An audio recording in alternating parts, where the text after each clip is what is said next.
And we're live. So thanks for having me. I have been coming to this part of Michigan nearly every year for about 25 years, because tomorrow I'll get on a bus and go down to Kalamazoo, to Western Michigan University, for the International Congress of Medieval Studies with 3,000 of my closest friends. It's known as the largest group of people who know how to speak Latin since the Middle Ages.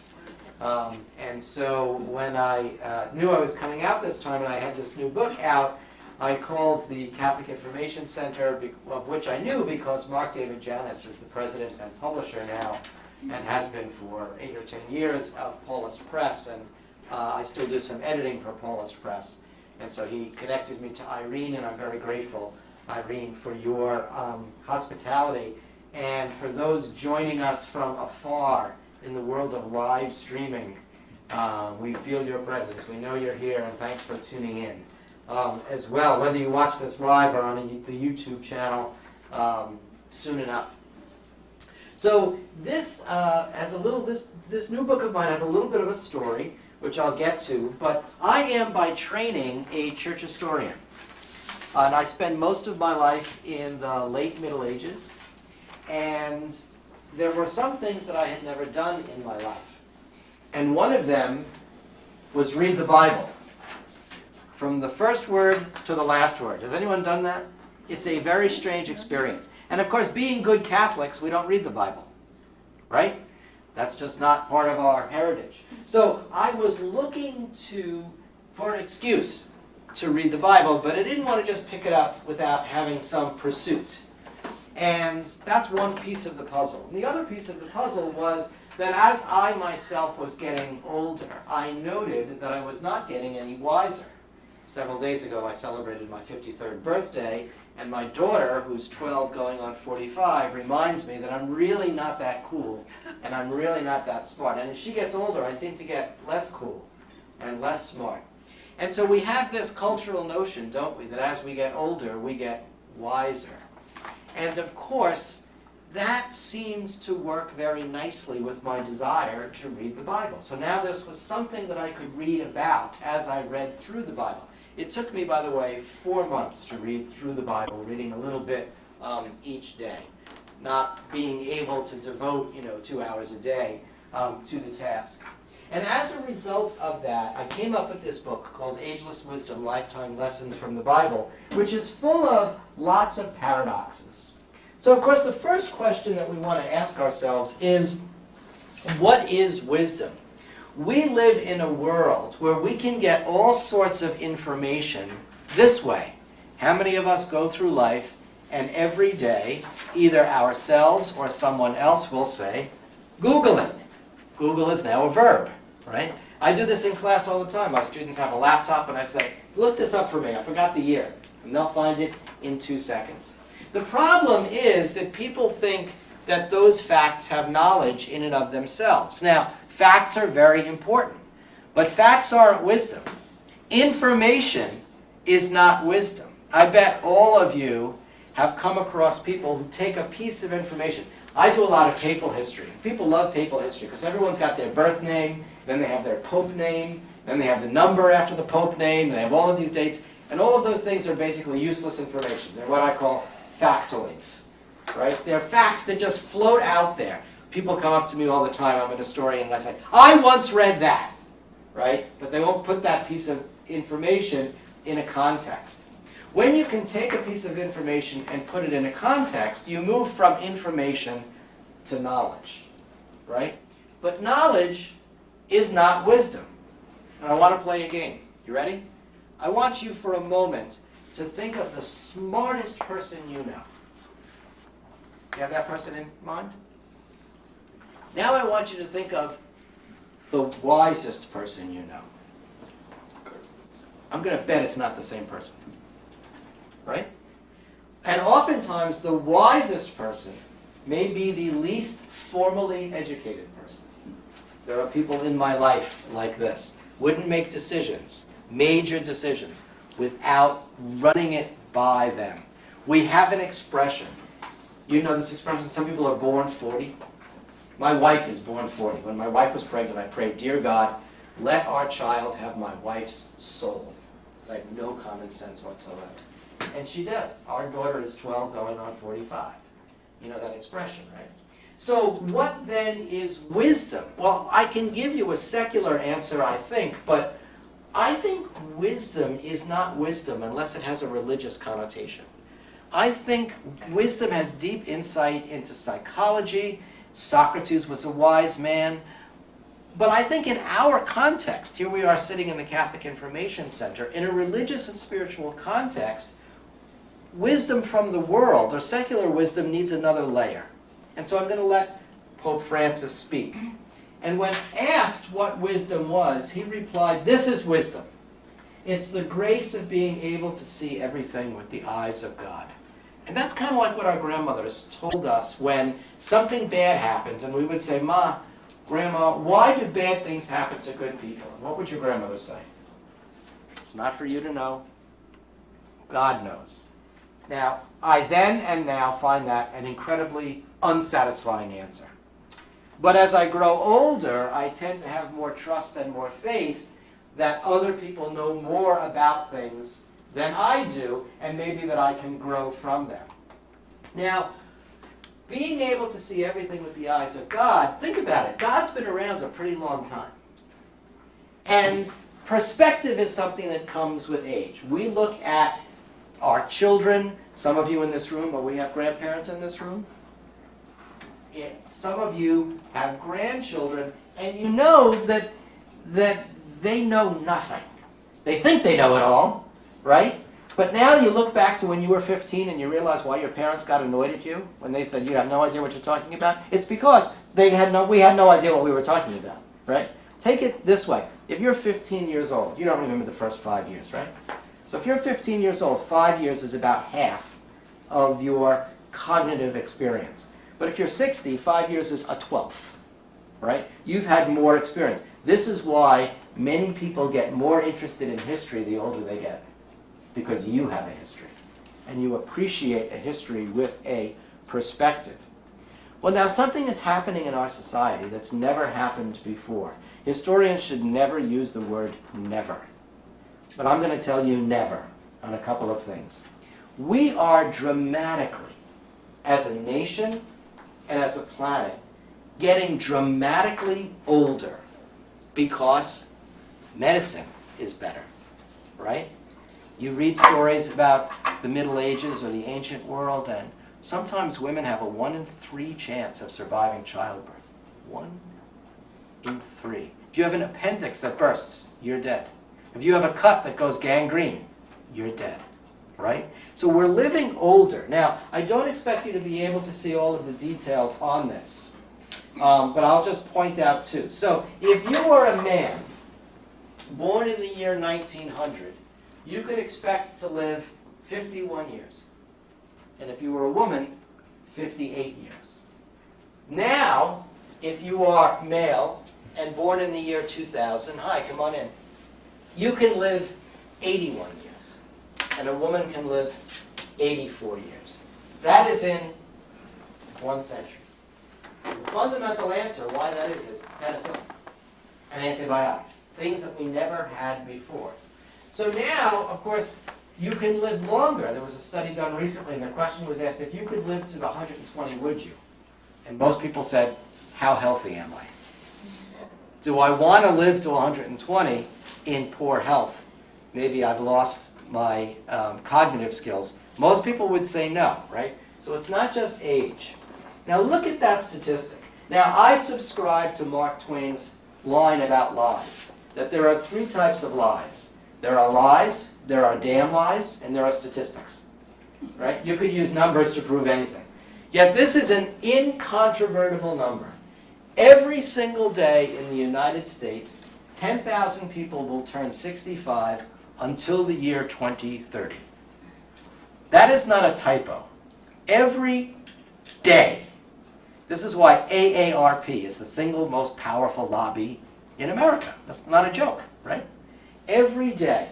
And worldwide, the population over 65 will triple in the lives of our grandchildren.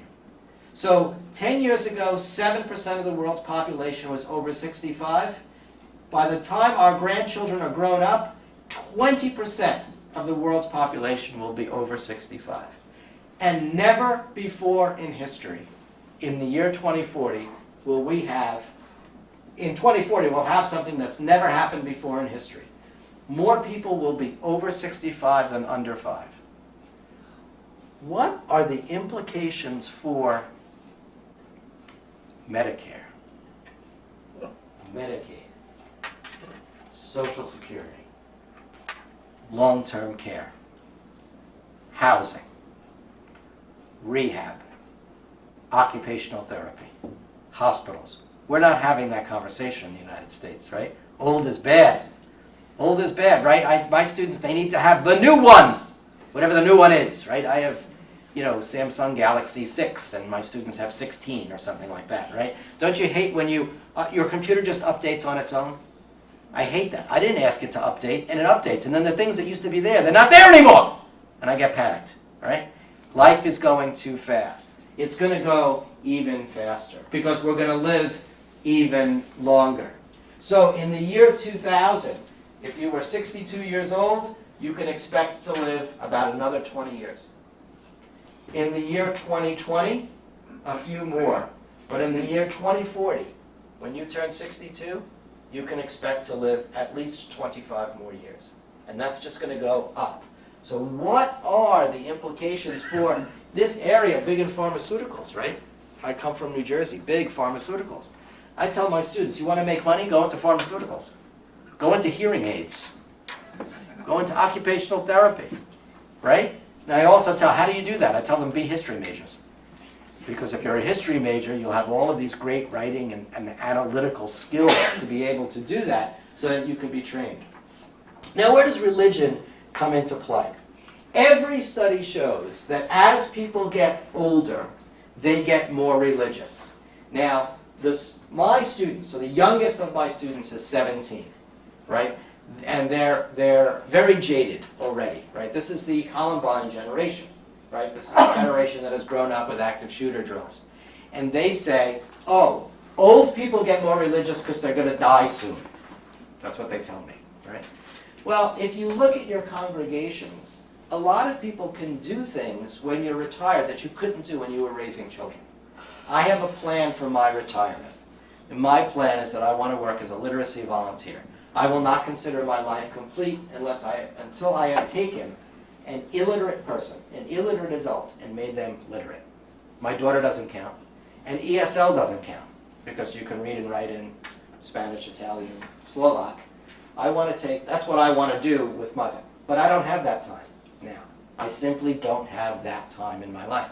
So of course, our mosques and our synagogues and our churches are going to be full with older people because they have the time to do it. Now I'm going to circle around to that fact later, because I think what we need to do is stop cutting the younger generation and the older generation, but bringing them together. And I'm going to use some biblical examples for you to do that. I should pause here and say that you have in front of you kind of a very vague general outline that I've used for any number of ways of giving this talk. I'm going to hit on most of those points, but if there's something you'd like to talk about afterwards, we certainly can do that. I don't know if everyone has got one of those. Are they in the back, Irene? Thank you. So, as we move in to this question of how do these statistics and the science and the medicine and the religion go together, I'm going to ask the question, and I have a picture here of now Emeritus Pope Benedict, advancing in age, in his early 90s now, 92, I think. It turns out, shortly before he resigned, remember that? Holy cow, that was a surprise. That was February of 2013. So if we have 2020 hindsight and we look at what he said in November of 2012, a couple of months before, he was visiting a nursing home in Rome. And there he said something that was very countercultural. We live in a world that throws old things away. And sometimes we treat people like things, and we throw old people away and treat them like old things. He said, let's turn that on its head. Older people are resources. They are treasure chests. The wisdom of life of which we are bearers is a great wealth. You notice he doesn't say the information of life, the knowledge of life, the facts of life. The quality of a society, I mean of a civilization, is also judged by how it treats elderly people and by the place it gives them in community life. Those who make room for the elderly make room for life. Those who welcome the elderly welcome life. But not in our culture.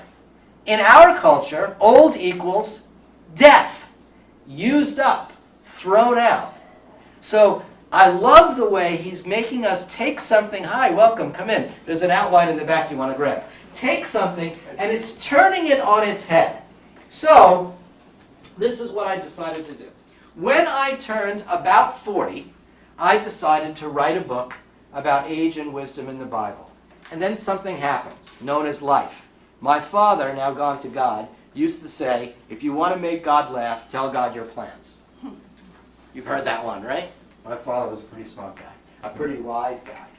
And so I began to gather information, but different things happened in my life which prevented me from writing this book, which was probably good. So I didn't end up writing the book until, really focusing on the book until my late 40s. And I thought that that was good. I became a parent in that time, and we all go through, my father passed away, my doctoral mentor passed away, dealing with all of that sense of loss in my life. And so the famous line, of course, is Dante, who says, in the middle of this is one of the first lines of the Divine Comedy, in the middle of the journey of life, I found myself within a dark forest, for the direct path had been lost. And everyone figures that was his 40th birthday. It happened to be his 35th year, and so 70 is about in the middle of the life, right? So we find ourselves in a dark forest sometimes. Now that I am older, I'll make sure that my daughter doesn't watch this live stream or watch it on video. I realized that when I became a parent, my parents were making it up. Like now that I'm a parent, I realized they didn't know what they were doing. The good part was that I was the third of 3 boys, so like my brothers had broken them in, right? And now you become a grandparent, there's no manual for this thing, right? And so we're all in process. All of us are at different stages and process of our lives. And so I began to say, in our lives, when we need advice, who do we go to? You don't go to somebody who's younger than you are. You go to somebody who's older than you are. If you're at work and you want to move up the ladder, or you're having a conflict, what do? There's somebody in the office who's basically Yoda, right? The Star Wars character Yoda. But cultures have been doing this for a long time. Socrates, right, is 70 when he's put on trial and gives his last lessons. Confucius is another example. If you look at great literature, the only people making sense in Romeo and Juliet is the nurse and the elderly friar. Or I have a lot of students who are Harry Potter fans and Hobbit fans, and maybe you're Tolkien fans and Lord of the Rings fans. Gandalf, Arthurian romance, Merlin, right? You look to the person who has all the answers. Dumbledore. But even in our culture, if you've ever been to a performance by Maya Angelou, she's talking about what it was like to grow up black, in poverty, in the South, during the civil rights struggle. Sometimes people say that the world has a certain age, and we always treat youth wonderfully. Look in this picture here, the 3 ages of man. First you're a baby, right? Not nice, sleeping contentedly. And then you're in the fullness of life. It's a very sensual scene, isn't it, right? And look at old age, way in the back, this guy who's holding a skull. Remember Hamlet? Alas, poor Yorick, I knew him Horatio, right? Contemplating death. In medieval images, old age is often depicted as a broken woman, almost a hunchback woman, carrying the weight of the world on her shoulders. And so the Bible is a treasure trove of old folks and this wisdom. And so that's what I really tried to do when I began to read the Bible. And what did I find? Well, you got to deal with these crazy old ages. right? You ever read the Bible, and my wife has a number. Whatever she wants to say, we've been waiting on this line 52 million years. This is her line, right? There's 52 million choices. That's just her line. Well, in the Bible, it's 1,000, right? I tell my students that if they're ever on Jeopardy and there's a Bible question, the answer is 3, 7, 40, or 1,000, right? 1,000 means a whole heck of a lot. That's what 1,000 means, right? So the Trojan War, 10 years, there's an expression in Trojan literature. 10 years means a whole heck of a lot, right? So Methuselah is actually the oldest person. He's, ridiculous numbers, 969 years old. And he's often depicted as the first patriarch. Here in this image, Christ, who dies on the cross and then is resurrected, is leading everybody to heaven, and Methuselah is the first in line. Very curious stained glass window in Canterbury Cathedral. Has anyone been to Canterbury, where Becket was killed? You've been, right? Very curious that it's one of the few representations of Methuselah as a young man. In our culture, there's even the old trees in California are called Methuselah trees, right? And so we have these wonderful attempts to explain these ages. By the way, it's not just in Judaic culture. Muslim culture has these crazy ages. Christian culture has these crazy ages. If you look at ancient Assyria and Samaria, they have these king lists where people range 34,000 years. It's just craziness. And then in the 16 and 1700s, people used to say, well, a year was shorter then. And then Noah's flood came, and it knocked the earth off its axis. There were these crazy attempts to explain these. It just means a whole heck of a lot. And so let's look at some of these heroes, if you will, right? So one of the first heroes is Abram, whose name, of course, gets changed to Abraham. And Abraham is 75 when he hears God's call. And this is one of the first lessons, because as I did all of this reading and took lots of notes, I began to say, what's the Bible teaching me? And one of the things I learned is that God calls you to do certain things at different times of your life. Now, my father's generation, my father went to Fordham Law School. He graduated in 1956. He passed the bar in 1957. He got a job at the New York Transit Authority and never left. Because that's what that generation did, right? Get the pension, you never leave, you play it safe, and God bless him. He put the three of us through college. I'm not criticizing him, right? But nowadays, if you look at sociological studies, people will say, get a liberal arts degree, learn how to think, learn how to talk, learn how to read, because you'll probably have 3 or 4 careers, not jobs. So you become an accountant and you move from this company to that company. No, that you will actually change careers, fields, several times in your life. So it's never too late to start anew. And so at 75, Abram gets the call that there is only one God, and in fact he lives another 100 years, and he dies in a good old age, an old man and full of years. And this is an expression that comes in the Bible a lot, full of years. And isn't that wonderfully countercultural? Because how many of you have been at deathbeds where someone is wasting away? Cancer wastes someone away, AIDS wastes someone away. But say, no, this person is full of life that they're going to hand on. And I think that that's our goal. I'll tell you a story about a woman who had a tremendous impact on me. Her name was Sister Dorothy Flanagan. And shortly after I got my doctorate, which was about 20 years ago, I never met Dorothy, but she met me and she kind of decided she was going to put her arms around me. And she was very old at that time, in her 80s when she met me. And she would ask me to give talks to catechists and grammar school teachers about incorporating church history into their classes. I said, I'm not an education person. I'm not a... She said, no, it's okay. You have 3 weeks. You'll figure it out. And then she'd hang up the phone. And Dorothy called this out of me. Well, Dorothy, when she was about 90, got brain cancer. And I talked to Dorothy a few nights before she died by phone. I couldn't get them, so I called her. And I said, what do you say, right?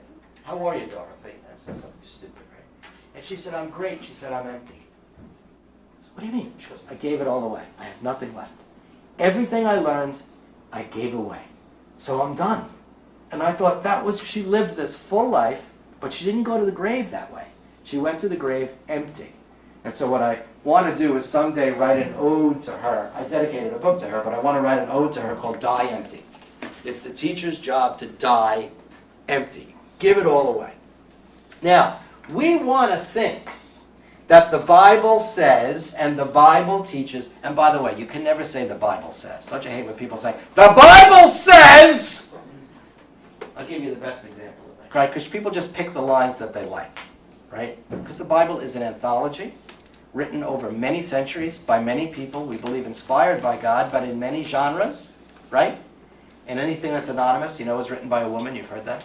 They have to say that in the Middle Ages. In medieval literature, people often say anonymous was a woman. That's the phrase that we use.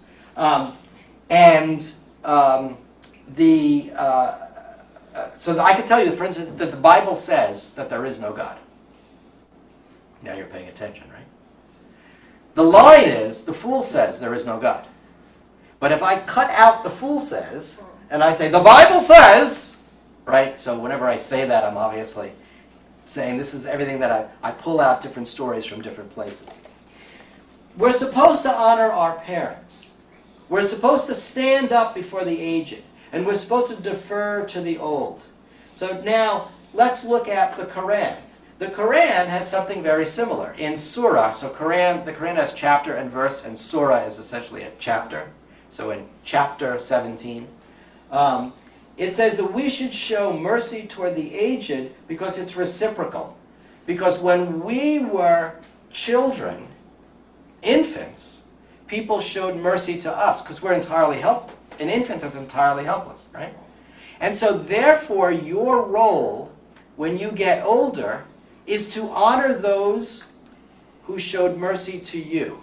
There's a tribe in Ghana called the Akan tribe that has a wonderful phrase that you should care for the elderly who have no teeth because when you didn't have teeth, they cared for you before you had teeth. Isn't that great? Everybody can relate to that notion, right?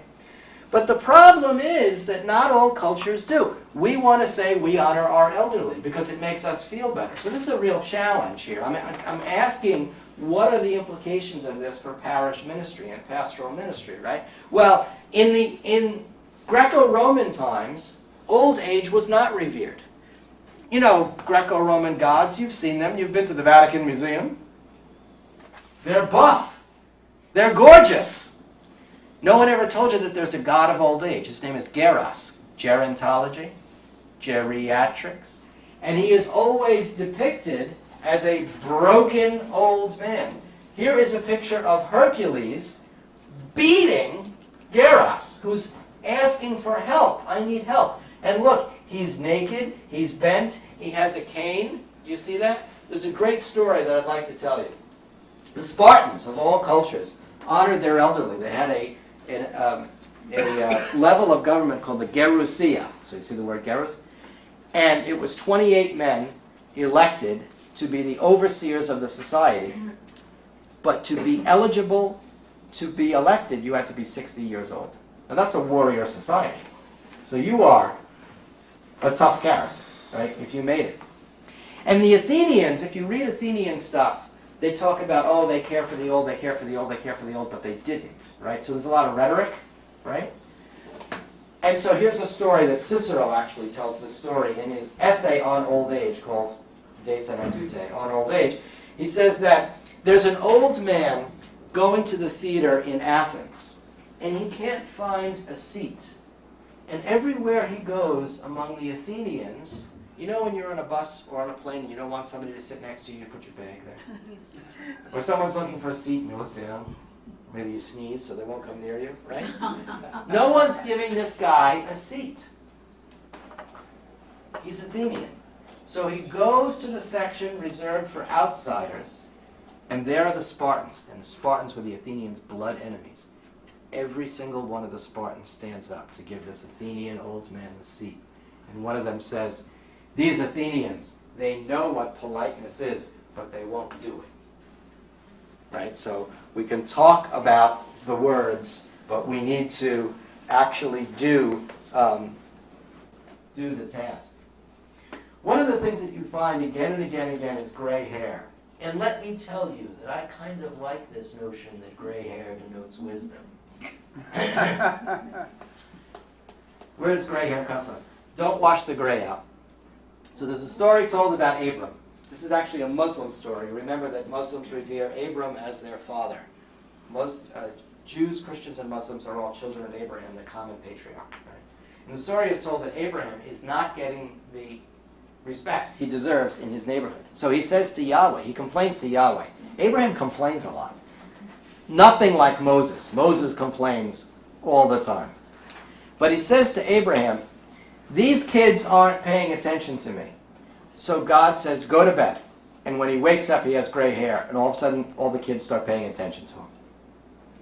There's something about gray hair as well for an 18-year-old young man named Eliezer, who is elected the president of the Jewish council in ancient Palestine called the Sanhedrin. Some people saw his wisdom and elected him, though he was a young man, but some people didn't. He asks God for a sign. God tells him to go to sleep, and he wakes up and he has white hair. It's the same story transposed. There's something about that gray hair.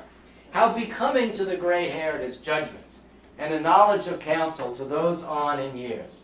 How becoming to the aged is wisdom, understanding and prudence to the venerable. The crown of old men is wide experience, their glory the fear of the Lord. So wisdom comes from experience. And if you look at this particular passage from Sirach, I'm reminded that there are some young people very close to where we're standing right now who are receiving the sacrament of confirmation. And we see there some of the gifts of the Holy Spirit. Judgment and counsel and wisdom and prudence. Those gifts that we get. So one of the things that I didn't expect when I began this adventure was to find that sometimes it's the young people who have the wisdom and the older folks who don't know anything. There's a lot of medieval literature. There's a woman in France by the name of Christine de Pizan, and she says, there's nothing worse than a stupid old woman. That's how it's translated. Because she should know better, she's had experience, and she's still stupid. Do not listen. She said it is better to listen to a young wise woman than an old stupid woman. So we don't necessarily get wiser as we get older. And of course, a good example of this is the book of Job. You know the book of Job. He does everything right, and everything lands on his head. And his friends say to him, curse God! And Job says, I will not curse God. And finally, a character that you've heard of named Elihu. One of the fun things when you read the Bible is you meet all these characters. Everybody knows Job. Did anyone ever know the name Elihu before 3 minutes ago? Right? So you meet these characters. And Elihu was a young man, and he says, you know, I kept my tongue because all of you are older than I am. But none of you know what you're talking about. God has told me that wisdom comes from God. And if God wishes to bestow wisdom on a young person, he will. Daniel, right, in the lion's den. Mary. Mary could have said, no. We forget that. But the 15-year-old girl said, yes, right? Be it done to me according to your will. I am the handmaiden of the Lord. So what are some of these lessons that we could pull out? One is, it's great, just a little comic relief, to find that Abraham and Moses bargain with God all the time. And I'd like to tell you a story of my mother-in-law. My mother-in-law is that very wise person in my life. My mother is very wise, my mother-in-law all the wiser. That's why my wife has wisdom and our daughter has wisdom. It comes through that line. And my mother, we grew up in the Bronx. And so I try not to let my accents get in the way, but sometimes it comes out. Cut me off on the street and I'll tell you. And now I drive in New Jersey, so just, you got a problem with that? And my mother-in-law, when things get really tough and you need to bring out the big guns in prayer, does not pray to God the Father or the Son or the Holy Spirit. She prays to Mary. And I asked her why once, and she said in her wonderful Bronx accent that I have as well, a mother to a mother, because a mother knows, right? A mother knows that experience. And so I think that as we get older, I hope that we get a deeper relationship with God, because isn't that a friendship? And don't you have friends? I hope everyone in this room has a really, really old friend. I have a friend I know from the time we were 14, freshman year in high school. And we're so close. I mean, we've been in each other's wedding parties, but you know when you go out to eat and it's like, oh, I got a 20, you got a 10, and the change doesn't work? And many years ago, Phil said, by the time we die, we'll be even. I just love that. Because he knows we'll be together until we die, right? And so God is a friend, and as these characters get older, we find that you can kind of bargain with them. Moses was constantly complaining and persuading God to change plans. In fact, there's a great Yiddish word called kvetch. Do you know this word? There's a wonderful book called Born to Kvetch, which is a linguistic study of Yiddish. And he says that one of the first kvetches in history is that Moses gets so angry with God that he says, if this is the way you're going to treat me, put me to death. Now, you could only say that to someone you really love, right? You have a long-term relationship. So one of the things I noticed as I read these stories is that the older people got, the more comfortable with God they got. And the more frank and blunt they got with God. Now let's talk about unknown heroines. Everybody still with me? There's a book in the Bible called the Book of Ruth. She's not the most interesting character in the book. Naomi is the most interesting character. They're both widows. Naomi's son had married Ruth. Naomi's husband had died.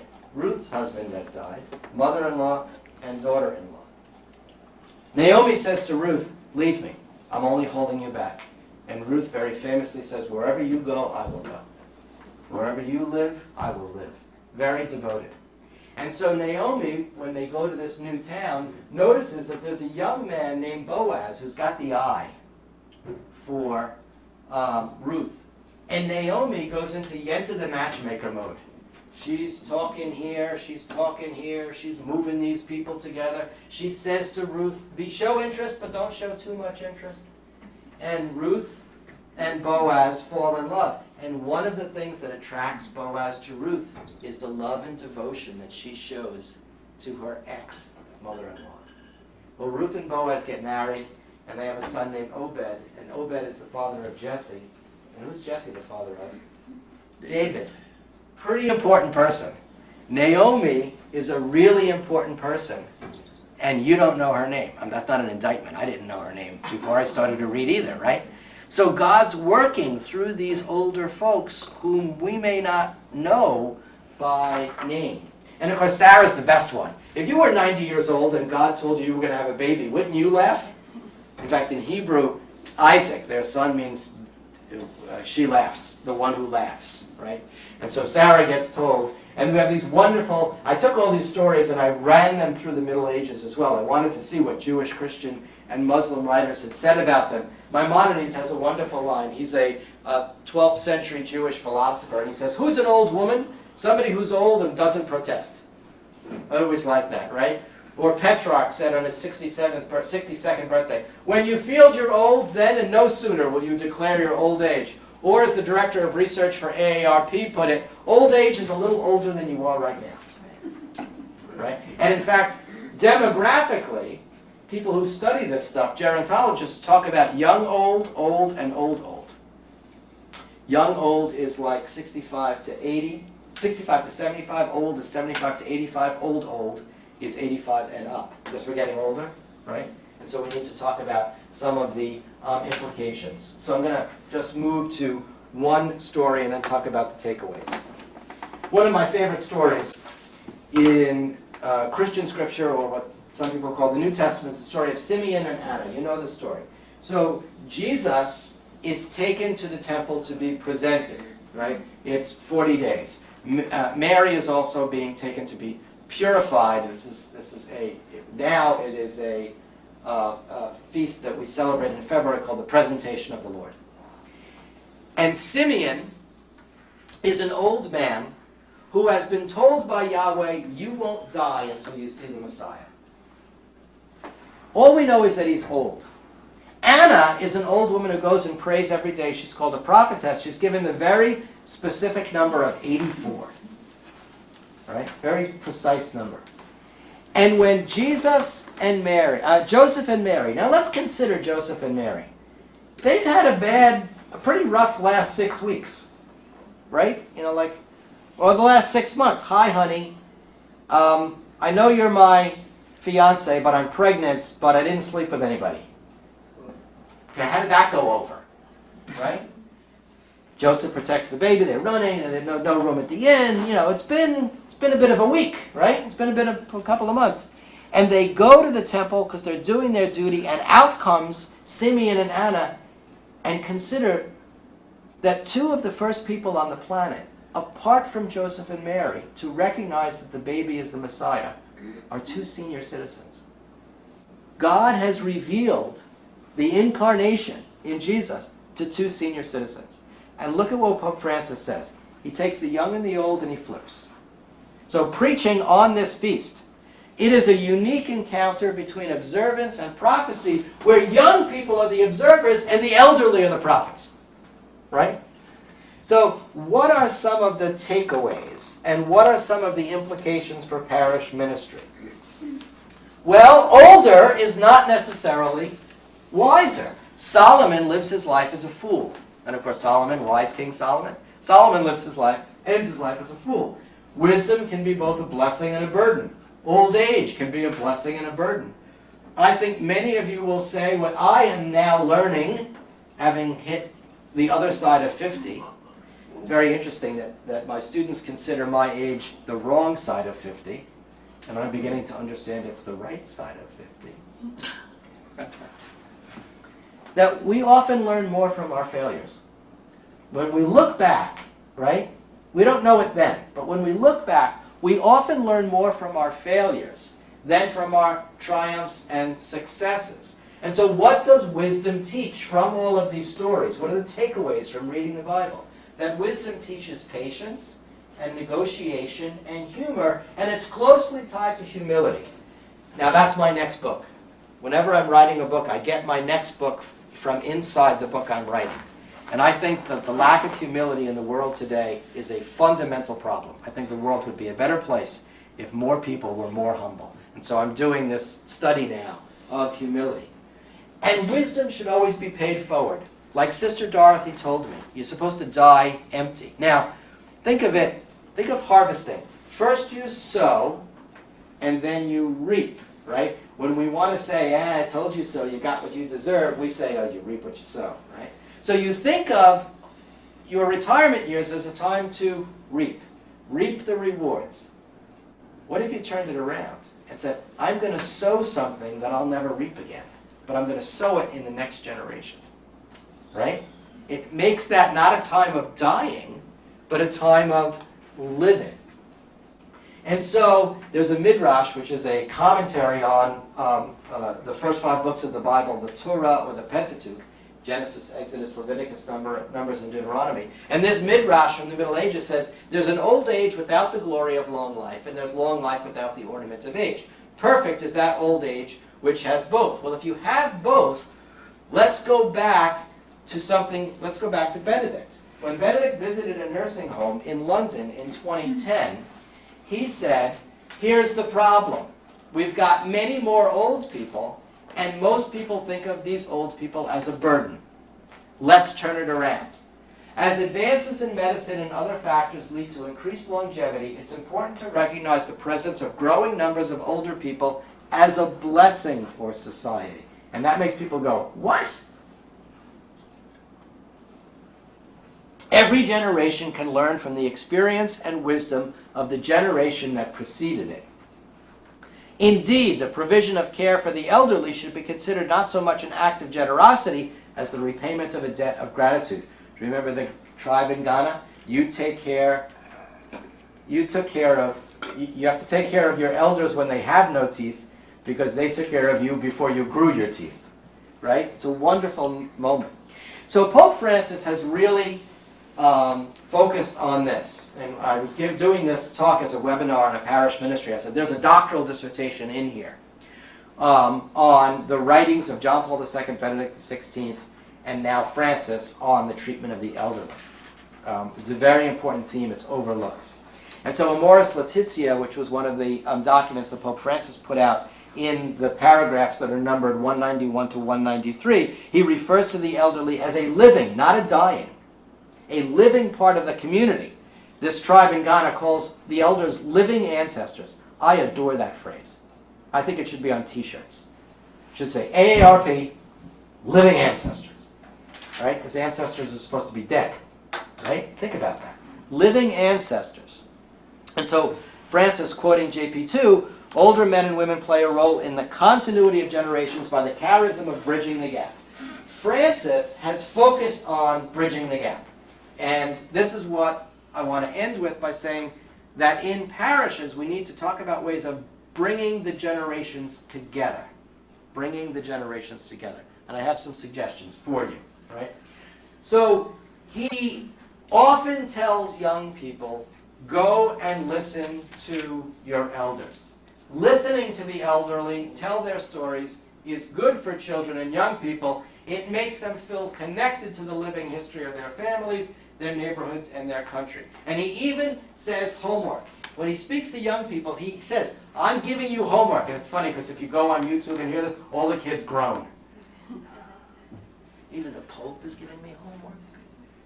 And the homework, he says, is go home and listen to your elders. Speak to them and listen to them. Ask them questions. They have the memory of history, the experience of living, and this is a great gift that will help you forward. So what are some of the practical ideas that we could do? One is, make it happen. Didn't I just say I don't have time to go through training for a literacy volunteer? Guess what? If I wanted to make that happen, I would make it happen. It's a plan, but make it happen. Make the time. How about a movie night? Grandparents and grandkids. Where one night the kids pick the movie, the other night the grandparents pick the movie. I made my 12-year-old watch The Ten Commandments by Cecil B. DeMille. It's unbelievably how bad the acting is. It's so bad it's magnificent. And the special effects are so horrible. My daughter, who goes up with Marvel Comics, couldn't believe that not only were those the special effects, that movie actually won an Oscar for special effects. And made my daughter say, who are the other nominees? Right? So each generation picks it. Meanwhile, parents get a night out. Rock and roll. Right? It works for everybody. A lot of people say, I'm thinking of a particular person I know in Virginia, and I said to her, so I'm sorry, I forgot, where do your grandkids live? And she said, too far. Right? Well, there are people in your neighborhood where the grandkids live too far. And there are people in your neighborhood where the grandkids are there and the grandparents are too far. So why not put those two together? Duh, right? Like when you start to think about it, right, it can really work. And when they get together, digitize everything. So my grandmother grew up in our house. And so as a boy, my grandmother was born in 1900, and we have on one of those big cameras in the 1980s with the lights on it, but now it's digitized, the story of her first day in the United States coming through Ellis Island, 1907. Which I had grown up with those stories, but we had to get them down. We have those stories. She died before my daughter was born. My daughter has seen those, right? So do oral interviews. Get those stories down. Was your faith ever... What was your first communion like? Make the first communion assignment. Go to an elder and find out what their first communion was like. Or their first confirmation. You know how you have no idea how your computer works? So what do? You ask the 13-year-old. Am I right? Somebody came, this is not my idea. I stole this. I admit it. Somebody said that they set up a parish geek squad. You know, Best Buy has the Geek Squad. And the Parish Geek Squad is that when older folks get a new piece of technology or something gets upgraded, they pair them up with a kid who's preparing for confirmation. You know, and that becomes community service. Because not only is the computer problem being solved, something's happening. They're listening, they're talking. Right? You just put them together. Something is going to happen, right? Be a mentor. Kids might say, I don't know what I want to do. Well, high school kids are thinking of careers. So plug them into somebody in your parish who was a butcher, a baker, a candlestick maker, or a veteran, or people who want to be teachers, or plumbers, or carpenters, or marketers, or go into the military. When the kids today are saying, sounds so old, when kids today, like the whole gun control thing is now being run by 15 and 20-year-old kids. Right? Because they're the Columbine generation, the Sandy Hook generation, right? That's a time, there are people in this room, I bet, who marched for civil rights. Or just stood up in their place of work and said, that's wrong, and I'm not going to stand for it. Put those groups of people together. And so I want to end with this. The time to reap is actually a time to sow, by paying it forward. I would say it's biblically paying it forward. And Pope Francis, speaking to young people just a few months after he was elected, this was in Rio de Janeiro, which was, maybe you know Copacabana, and they had this huge mass on the beach, and they called it Popacabana. That was kind of clever, right? He says, the elderly are also the future of a people. Completely countercultural. Old people aren't the future, they're the past, right? So what I'm asking you to do this evening is think about ways that you could bring these gifts of elders to young people especially, to enrich their lives, to enrich your life, to enrich my life as well, and to use the stories of the Bible to do so. And I'm really happy to answer any questions, or even better, to engage in some conversation about things that you've done to enlighten your parish ministry as well. Thank you. Thank you. Yes? You spoke about 3 levels: information, knowledge, and wisdom. Right. I know what information is, and you spoke well about wisdom, but could you define knowledge? Knowledge, I think, is when you take the individual facts and you put them in a broader context. And so I come across this a lot when I do papal history. Is it true that there was a pope who? So for instance, the Renaissance popes, right? Is it true that they were popes who had mistresses and concubines? If you see the Borgias on TNT or something like that, it was portrayed in those movies. And I say, yes, that was true. Now, that's not right. But given the context of Renaissance politics at the time, it made sense that when a pope came in, if he already had children from a prior relationship, he would give patronage jobs to those people because that was the Italian system in which they were living. So that's what. So knowledge is knowledge is information plus context. And by context, you mean a larger perspective? Yes, meaning what is the political, social, cultural, economic world in which that particular fact is sitting? How it fits. Yeah, like a tapestry. Thank you. Yes? How is the church reaching out to millennials? Millennials. I know, you can't even get out of your I mouth. can't even get it out. You're I right. know, it's such a weird word. Yeah, how are they reaching out? I mean, I know there's been talks here at the Information Center about them. Right. And unfortunately, I missed that talk, but what are they saying? Well, So are you talking about the so-called nuns, N-O-N-E-S? Not No. nuns, sister so-and-so, but the Right. people who are spiritual but not religious, who aren't going to church, but No. may believe in a greater being? Not necessarily, I'm not talking about that group. So when you say millennials, I'm speaking of an age. give me an age group. Teens, 20s, 30s. 20s to 30. I think one of the goals of Amoris Laetitia, which was the document that the Pope put out a year ago, Irene, help me, 2 years ago? Year ago, right? Which was basically a document about the family, was an attempt to reach out to every group. That group of young parents, especially young parents, I mean, I was like, help, give me some help here from the pulpit, is often lost. And of course that's absolutely critical because young parents are passing on the faith, but sociologically, a lot of young parents don't have a faith to pass on. That is, they have an affective, which is good, right? A connection to the church, but their knowledge base is actually quite low. So I don't think that there's, an uber answer to how is the church reaching out. I think that you could probably find particular parishes that are doing it particularly well. Irene, can you help us here on that one? Are there particular programs in this diocese or others? Well, for example, within the Paul's Fathers, there's Busted Halo, and that is a website which is just devoted to millennials, really.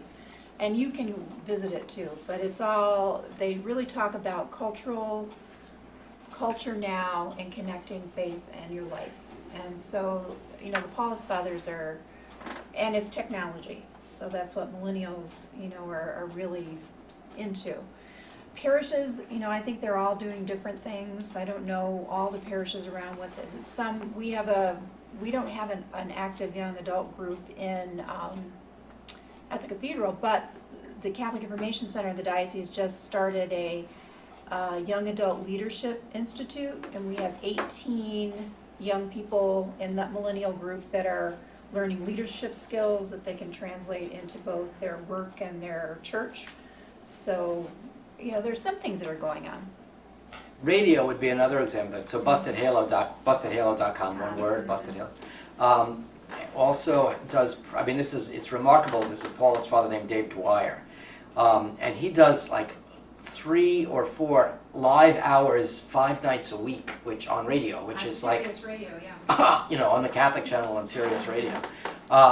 And Busted Halo is somehow connected to that. But he specifically is trying to reach out to that group as well. So if you get Sirius Radio, SIRI, there's the Catholic channel. It might be a different channel. It's 129 where I come from. And if you go to the website, I think they have some podcasts Oh, surely. from his radio programs, so you could check that out.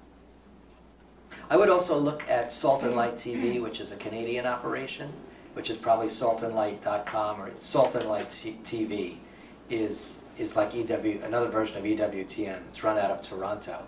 And Father Thomas Rosica, R-O-S-I-C-A, is very specifically interested in this group of people, so there's probably a lot of programming on their website. In fact, most of the people who work, I was telling Irene that I was just there a year ago, and the offices look just like yours. They're full of light and open. They just moved in last year.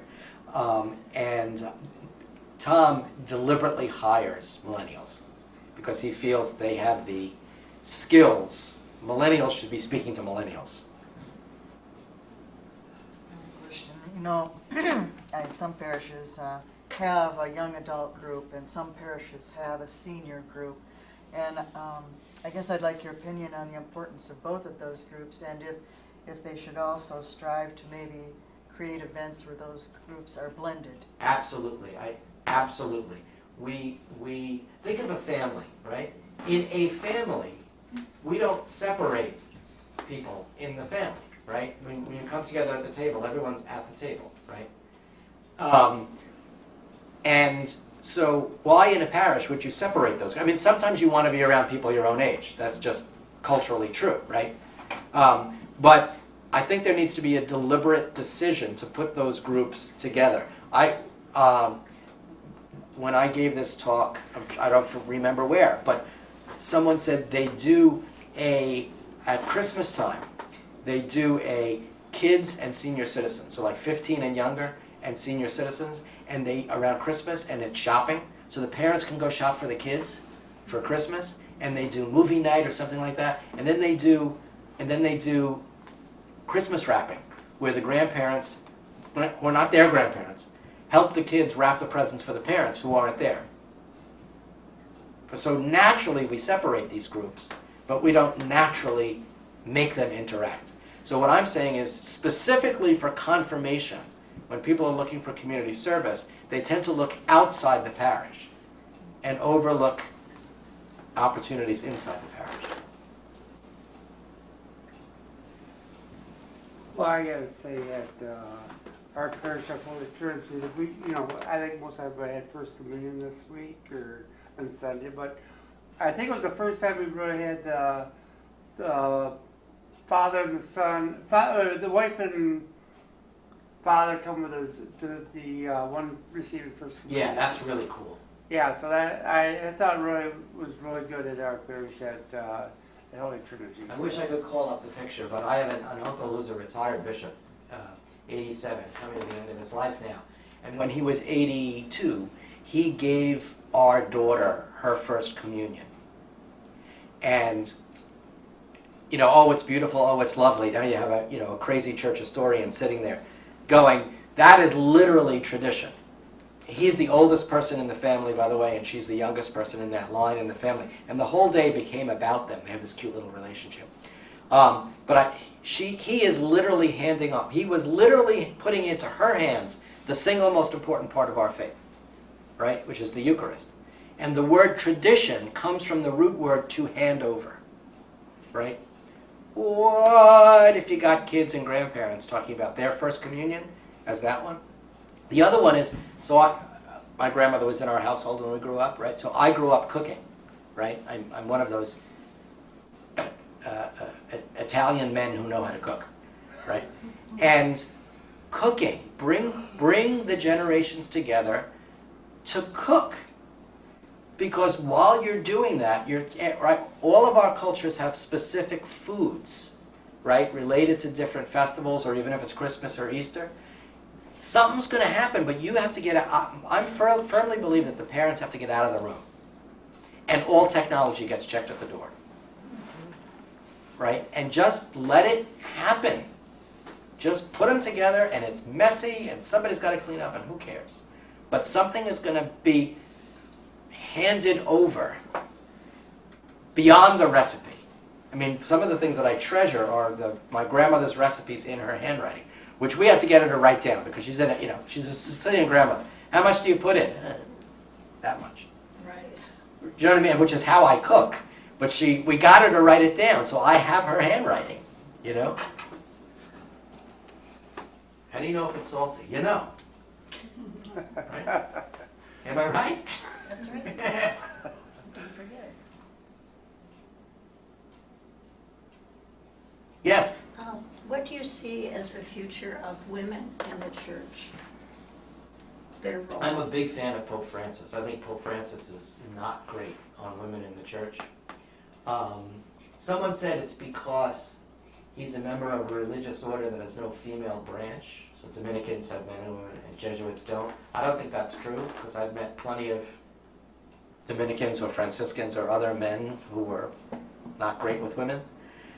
Someone else I know who has written a biography says that it's the Latino culture in which he grew up. It's not my culture, so I don't know. I have to trust that person to say that. Women need to, here's the bottom line, right?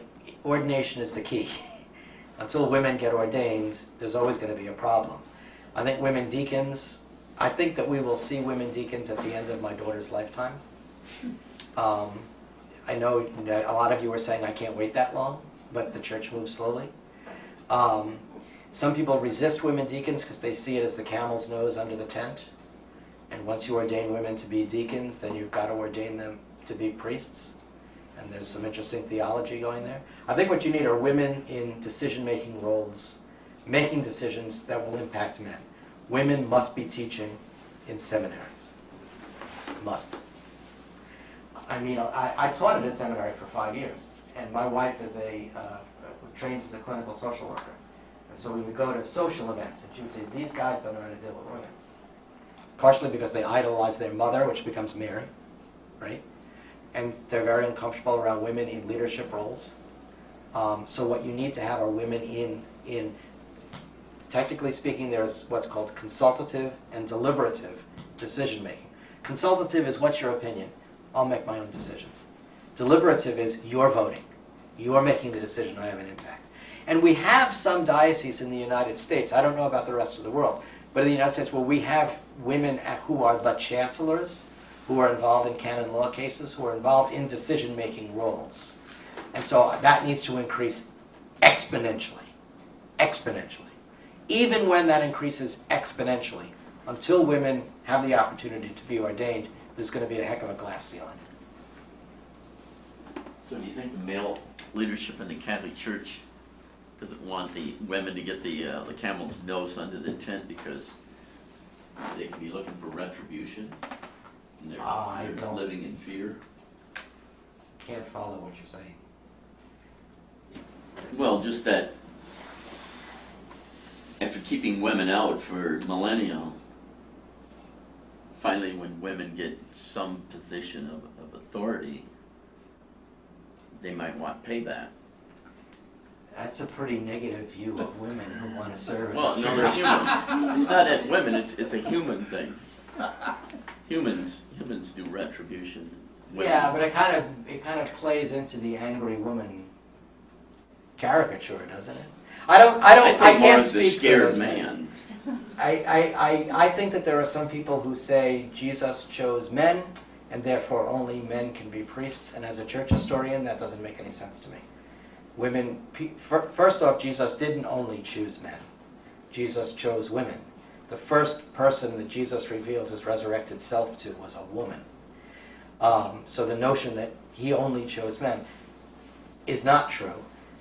There were male leaders because culturally that was the culture or the context in which Jesus was living. But we also know that there were very important women decision makers because Paul refers to certain women. I'm thinking of one specifically called Priscilla, who's sometimes it's Prisca. It's hard to tell in the sources, who he considered his equal.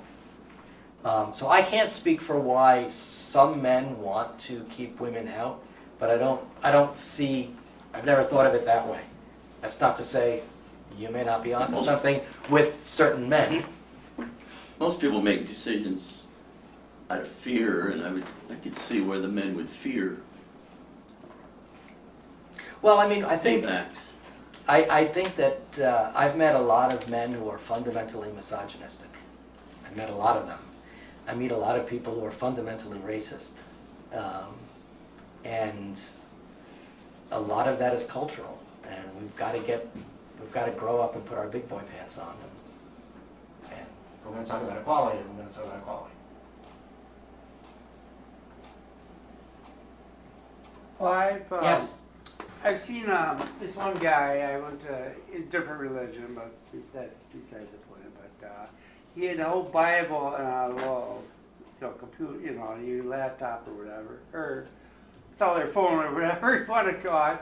And he could look up any verse in the Bible. So he says, yeah, he used to preach that Jesus had brothers and sisters, and he's trying to say, hey, that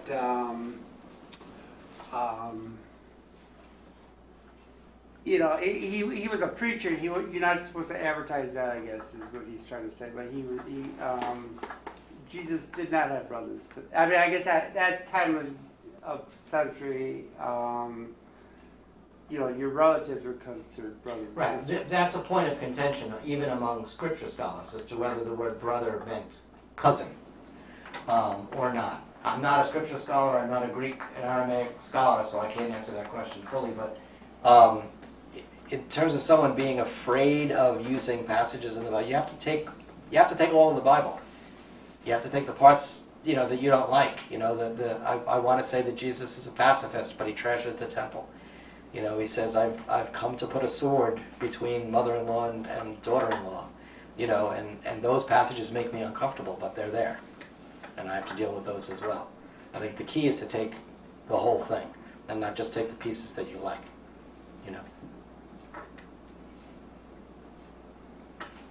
What do you mean by camel's nose under the tent? Is that nosy? No. Mean you never heard that expression? I'm sorry to say I haven't. Okay, so the camel's nose under the tent means that you've heard the expression, you give somebody an inch, they take a mile? Yeah. That's what that means. So in other words, once the camel is in, if you let the camel come in, let the nose, it's just his nose, pretty soon his whole body is going to be in. Okay. So if you ordain women to the diaconate, then inevitably you will have female bishops.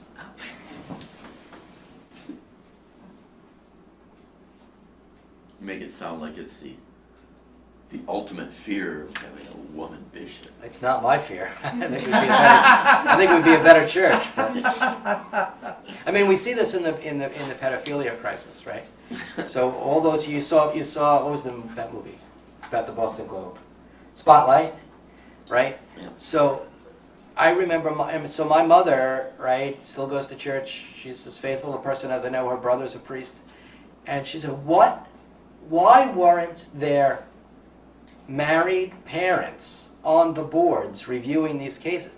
What mother would have taken a guy who's proven to be a pedophile and put him in another parish where he could do the same thing again. What parent would do that?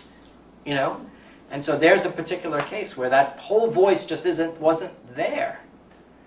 And I think, you know, we hear, even this week, we've heard a lot, you know, the Vatican wants more consultation among the laity, and